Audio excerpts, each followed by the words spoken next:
You're standing at the service counter.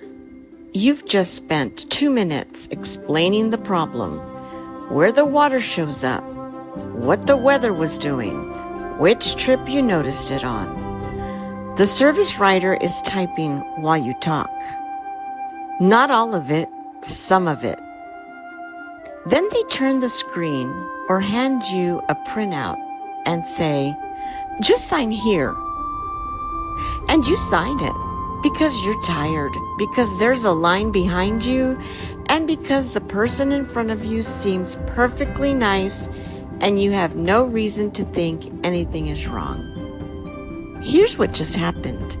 Everything you said out loud is gone. What's on that paper is now the entire official record of why your RV was in the shop that day. Not your version, that version. And months from now, when somebody is counting whether you made 3 attempts at one defect or 1 attempt at 3 different problems, that paper is what they'll be counting. Let me reframe what that document is, because most owners think of it as a receipt.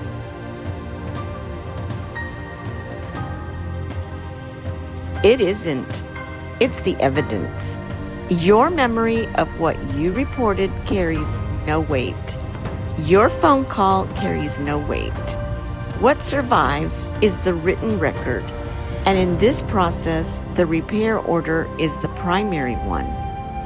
Every later step, the notice letter, the arbitration filing, the attorney deciding whether to take your case, is built on top of that stack of paper.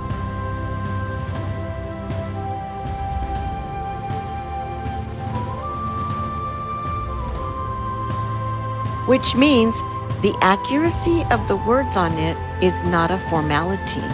It's the whole thing. I want to be fair here, because this is not usually anybody being dishonest.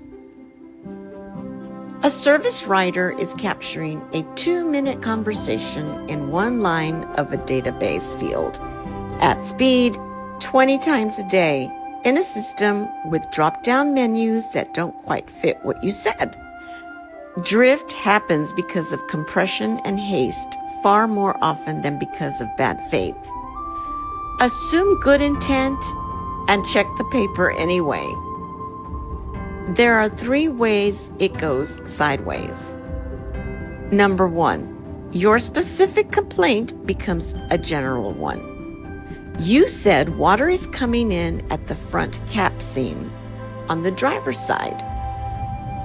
The line reads, "Customer reports leak." Both are true. Only one of them names a defect. The general version is what makes visit 2 look unrelated to visit 1.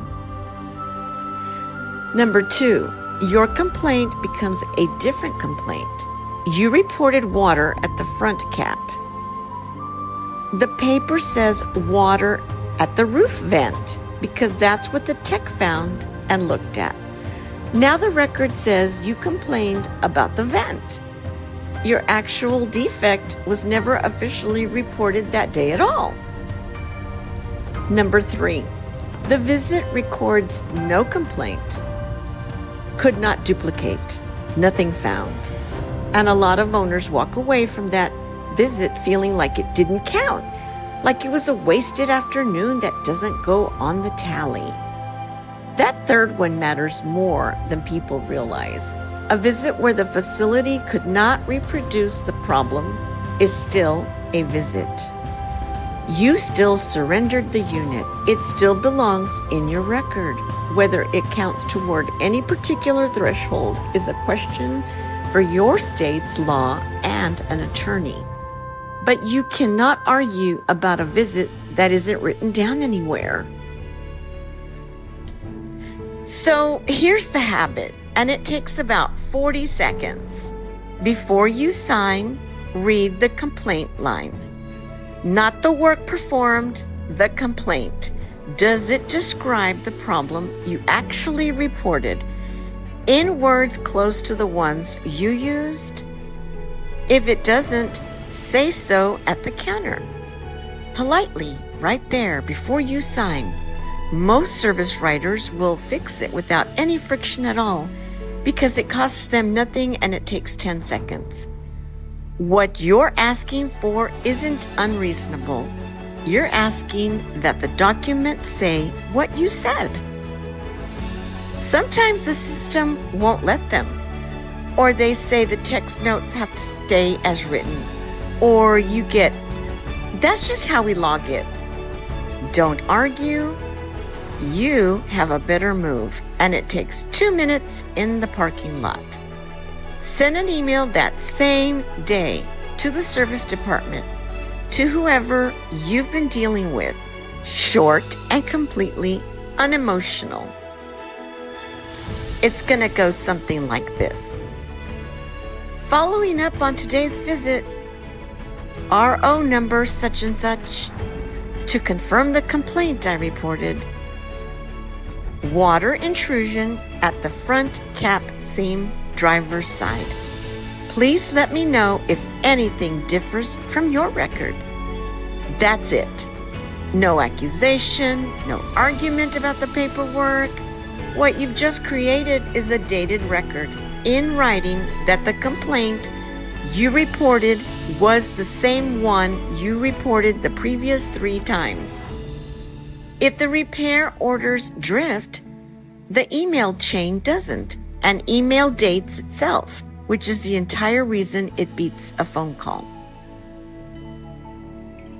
Everything I've just described only works if you're using the same words every single time.